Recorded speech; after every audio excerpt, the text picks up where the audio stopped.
నువ్వేం మాట్లాడావు ముఖ్యం కాదట, అవతల వ్యక్తి ఎట్లా ఫీల్ అయ్యేటట్టు మాట్లాడినావో ముఖ్యమంట. అంతే.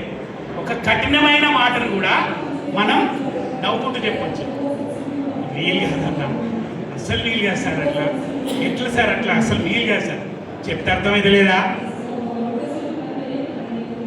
అరే నీకే కదా చెప్పేది, ఎప్పటి నుంచి చెప్తున్నాను, నాకు ఓపిక లేదా? ఎంతసేపు చెప్పాలి? ఇట్లా మాట్లాడితే ఆ తర్వాత నువ్వు పని చేసినా వాడు బయటికి పోయి తిట్టుకుంటాడు, పని అవుతుంది. కానీ తిట్టుకునేటట్టు చేసినావు నువ్వు, అంతే.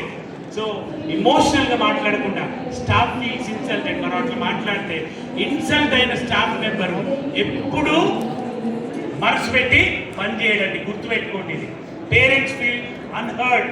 ఇక అక్కడికి పోతే ఏం మనం వినేది ఉండదు, వాళ్ళు చెప్పిందే విని రావాల్సి ఉంటుంది అనే ఫీలింగ్ వస్తుంది. Words are misinterpreted. మనం చెప్పింది ఒకటి, ఆ ఎమోషన్ కలిసినప్పుడు ఏమవుతుంది, దాన్ని మిస్ఇంటర్ప్రిటేషన్ అవుతుంది. అందుకని ఇక్కడ ఎప్పుడు okay, never A school leader should speak emotionally. So ఇది బాగా గుర్తుపెట్టుకోండి. నేను I have to close this. Okay, blame, impeccable communication removes blame.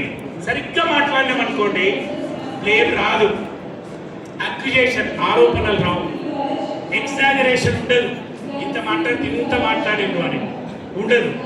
తర్వాత పర్సనల్ అటాక్స్ అనేవి ఉండవు. ఇమోషనల్గా కనుక మనం కంట్రోల్గా ఉంటే ఇవన్నీ ఉంటాయి. నేను మధ్యలో ఆపాడుతున్నాను ఇప్పుడు, ఇవన్నీ అంటా ఉంటే